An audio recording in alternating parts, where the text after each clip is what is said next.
as I understand it, you were class president of your high school? Oh, yeah. And you had a white girlfriend? Yeah, yeah. All the way through senior year in high school and through 4 years of college and to graduate school. And she'd fight any of the other girls who came close to me. All the girls were white. There weren't any black people in this whole college except me. Did your mother, who, you know, had some... She had a lot of doubts, and Betty knew it.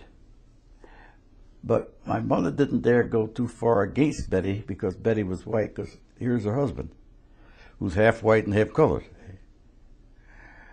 Betty would tease my mother, and I knew she did it deliberately. She'd come to have lunch, my mother would say, would you like? Oh, yes. Mother didn't want her to say yes, but she said yes.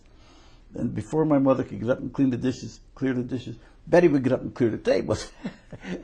I knew my mother hated it, but she couldn't say to this very pleasant, very polite, well-trained girl, don't you touch those things. She couldn't say it. And Betty would play her like a violin. Was your mother concerned about the idea of you marrying possibly a white woman? She never said that, but I suspect that's what it was. She never discussed it. I think she didn't discuss it because she knew my father would have intervened at that point.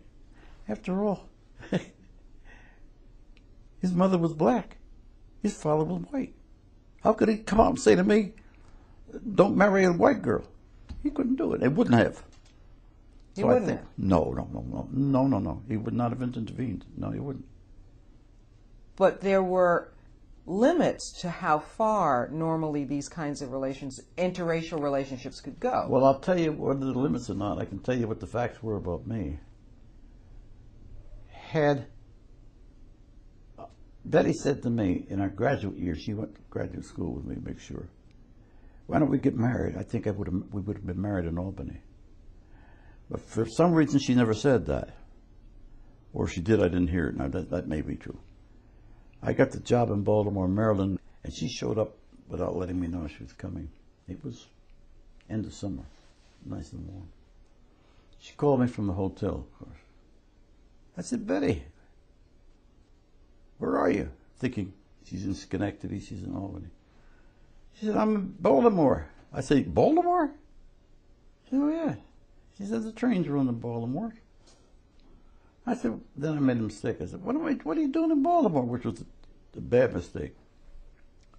She said, I came to see you. I said, well, Betty, you know I can't go in that hotel. She said, I know. She said, but I can come to where you are. It's summertime. End of summer, but still warm. I don't want her to come in the black area because I don't know what's going to happen.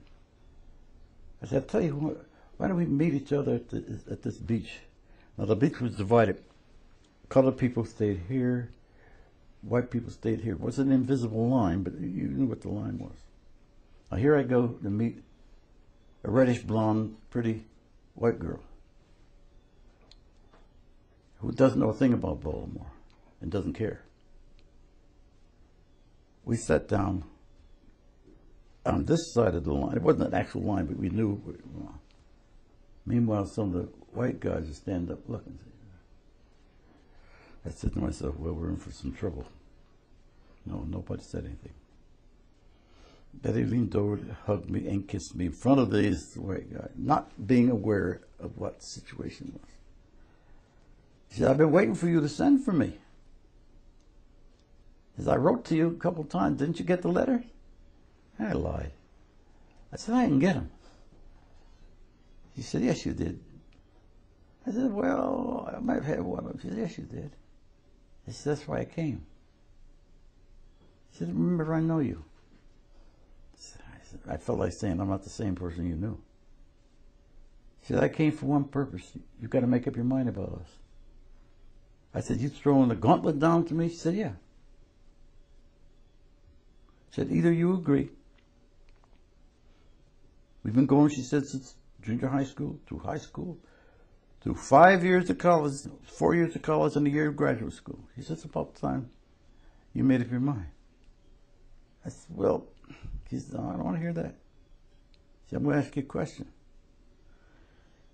I knew what was coming. I didn't know how I was going to handle it. She said, I think we ought to be married. And I think we ought to do it this weekend.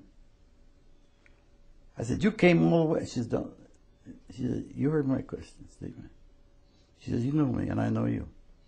She said, you either say, all right, or I say goodbye. I never thought she would treat me like that. It shocked me.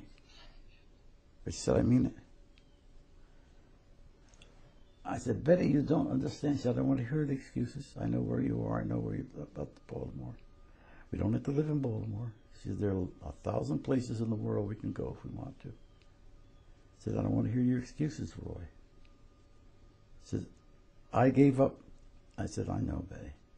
Well, she was going to tell me all the different men, white men who chased her around. Pretty girl. She said, because I love you. She said, I have since junior high school. And you ought to have known that. I said, but I'm not going to wait any longer. I'm not going to wait. I said, either on this beach, you tell me, yes, let's get married and let's get out of this hellhole, or you're never going to see me again. I frankly really didn't believe her, but she meant it. She got up when I said, I want to think about it. She said, that's no.